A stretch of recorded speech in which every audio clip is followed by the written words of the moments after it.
और चलिए अब रफ्तार से देखते हैं खबरें।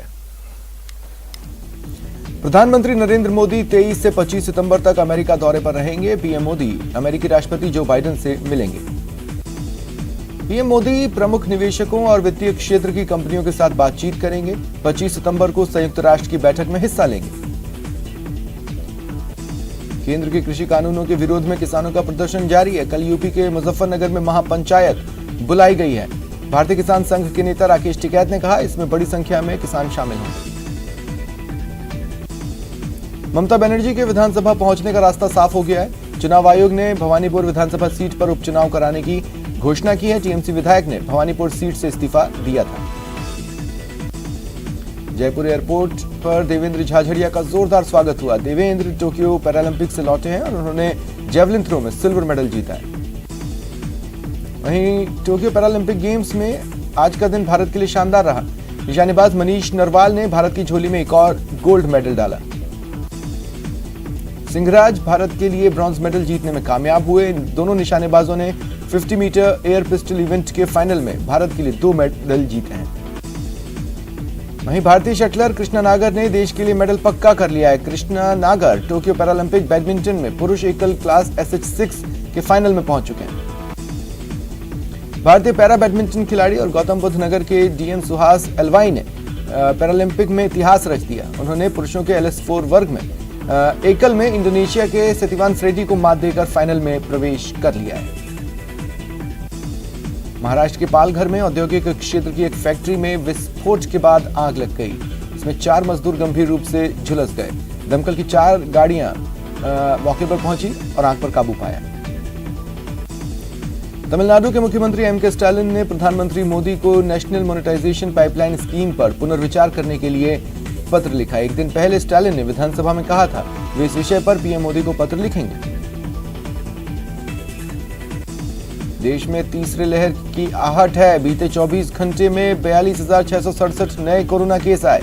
36,422 ठीक हुए। 342 की मौत हो गई। एक्टिव केसेस में 5,898 की बढ़ोतरी दर्ज की गई। मुंबई देश का पहला ऐसा जिला बना है जहां 1 करोड़ से ज्यादा लोगों का वैक्सीनेशन हुआ। कोविन पोर्टल पर अपलोड किए गए आंकड़ों के अनुसार शुक्रवार तक यहां 1,63,497 लोगों को टीका लगा है।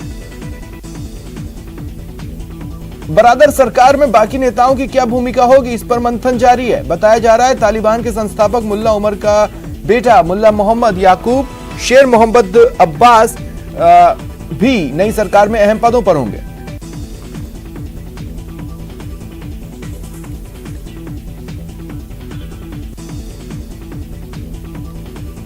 देखिए, समंदर में एक शिप पर मौजूद 13 लोगों की जान फंसी हुई है। उदयपुर की रहने वाली श्वेता सिंह राठौड़ के पति संजीव भी हैं, जो नॉर्वे की कंपनी के जहाज के साथ समुद्री यात्रा पर निकले थे, लेकिन यात्रा पूरी होती इससे पहले ही लीबिया की एक मरीन कंपनी को बेच दिया गया। दोनों कंपनियों के बीच हुए करार के बीच इस शिप पर सवार 13 क्रू मेंबर्स फंस गए। संजीव सिंह के अलावा 8 अलग अलग राज्यों के भारतीय और यूक्रेन, इटली और रशिया के भी 3 सदस्य हैं। यह शिप यूरोप के साइप्रस बंदरगाह पर खड़ी है। हालत यह है, पिछले कई दिनों से क्रू सदस्यों के पास खाने पीने को कुछ नहीं है। जब इन्होंने अपनी परेशानी एमवी मरीन प्रबंधन के साथ साझा की तो प्रबंधन का कहना है किसी भी तरह की मदद के लिए पहले शिप को लीबिया लेकर आ जाएं। क्रू सदस्य भारत सरकार की एडवाइजरी को ध्यान में रखते हुए लीबिया नहीं जाना चाहते।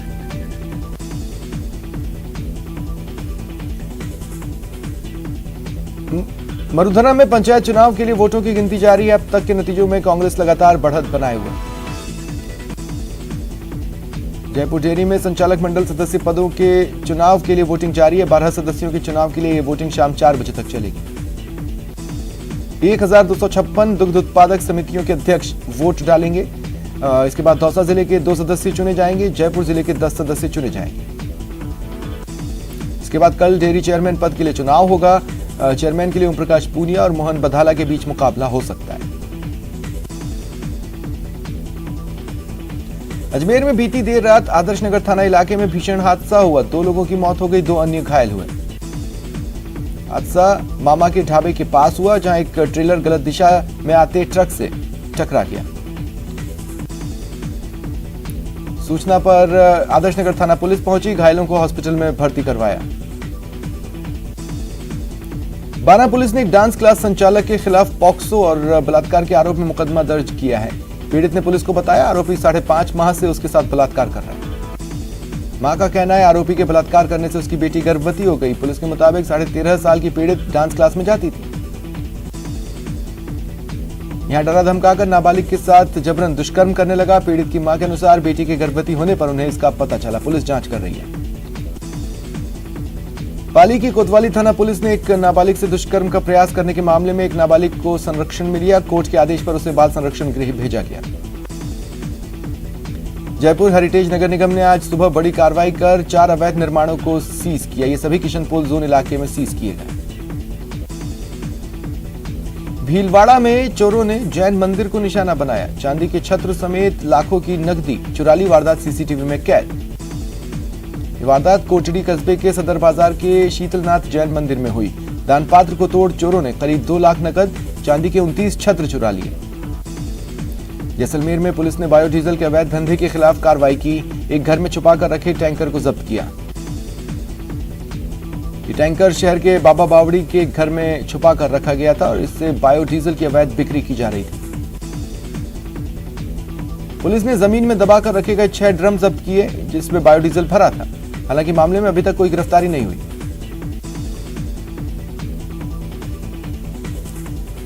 सिंचाई पानी के रेगुलेशन, बढ़ी हुई बिजली दरों को वापस लेने समेत अन्य मांगों को लेकर श्री गंगानगर के नई मंडी घड़साना एसडीएम कार्यालय पर बीजेपी ने प्रदर्शन किया। इनका कहना है कि जब तक सिंचाई पानी का रेगुलेशन जारी नहीं किया जाएगा, बिजली बिल माफ नहीं होगा, तब तक प्रदर्शन करेंगे। उनका कहना है पंजाब और राजस्थान में कांग्रेस की सरकार है, इसके बावजूद इंदिरा गांधी नहर परियोजना में पानी कम दिया जा रहा है, जिसके चलते किसानों की फसल बर्बाद हो रही है। चूरू जिले के गांव सहला में सरपंच की दबंगई सामने आई। सरपंच ने सरदार शहर थाने में तैनात एक पुलिस कांस्टेबल को बंधक बनाकर मारपीट की कोशिश की। इसके खिलाफ लामबंद हुए ग्रामीणों ने कलेक्टर और एसपी को ज्ञापन देकर सरपंच जगदीश सिंह के खिलाफ कार्रवाई की मांग की। लोगों ने आरोप लगाया चुनावी रंजिश में सरपंच ने कांस्टेबल कृष्ण मीना को बस स्टैंड से बंधक बनाया और मारपीट की। पाली जिले में इस बार मानसून की बेरुखी के चलते जल संकट है। बारिश नहीं होने से सबसे बड़े बांध जवाई बांध में दिनों दिन पानी कम हो रहा है। ऐसे में जिले भर में 9 घंटे में सिर्फ एक बार पानी की सप्लाई की जा रही है। वहीं जलदाय विभाग भी अलर्ट है। पानी की सप्लाई के लिए प्लान तैयार हो रहा है। जलदाय विभाग पानी की कमी दूर करने के लिए इस बार वाटर ट्रेन का सहारा लेगा। ट्रेन को लेकर जलदाय विभाग के अधिकारियों ने जोधपुर रेलवे के डीआरएम गीतिका पांडे से मुलाकात की और 1 अक्टूबर से वाटर ट्रेन पाली पहुंचाने की मांग की। कोटा मेडिकल कॉलेज के एमबीएस हॉस्पिटल के न्यूरो सर्जरी विभाग में 9 साल के बच्चे में जन्मजात विकृति का सफल ऑपरेशन हुआ। बच्चे के दिमाग में 125 ग्राम की गांठ निकालकर डॉक्टरों ने नया जीवन दान दिया। मरीज का ऑपरेशन बड़ा ही चुनौतीपूर्ण था क्योंकि मरीज के दिमाग में गांठ काफी बड़ी थी, बाएं हिस्से में थी, इसलिए ऑपरेशन के बाद मरीज को लकवा होने की और बोलने की क्षमता प्रभावित होने की आशंका थी। ऑपरेशन के बाद मरीज को कोई परेशानी नहीं हुई। मरीज पूरी तरह स्वस्थ है। बूंदी में परिवार के मुखिया की ब्लैक फंगस से मौत के बाद भी पीड़ित परिवार को प्रशासन की ओर से कोई आर्थिक मदद नहीं मिली। ये परिवार लेसरदा गांव का रहने वाला है। मृतक हंसराज पांचाल की पत्नी और बेटे बेटी ने कांग्रेस नेता चरमेश शर्मा के साथ कलेक्टर से मदद की गुहार लगाई। हंसराज की ब्लैक फंगस से 24 मई को जयपुर में मौत हुई थी। कलेक्ट्रेट में अपना दुख बताते हुए हंसराज की विधवा पत्नी मीना की आंखें भर आईं। उन्होंने कहा, सोचा नहीं था परिवार को ये दिन देखने पड़ेंगे। परिवार 2 वक्त की रोटी को मोहताज है। कांग्रेस नेता ने कलेक्टर से मिल पूरी जानकारी दी।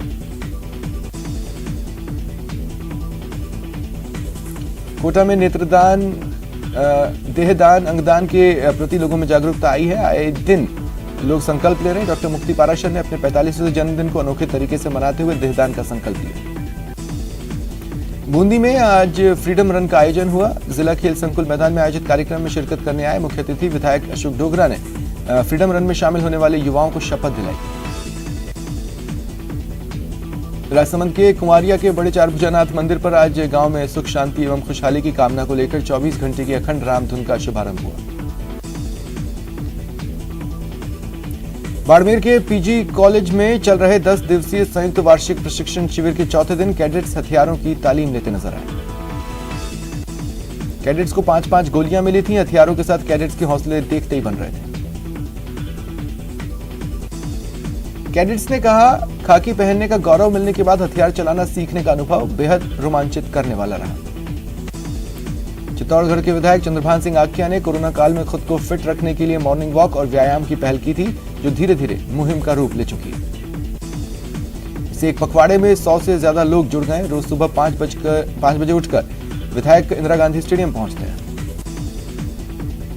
विधायक चंद्रभान योगा और व्यायाम में सबके साथ बढ़ चढ़कर हिस्सा लेते हैं। प्रतिभाओं का सम्मान भी किया जाता है।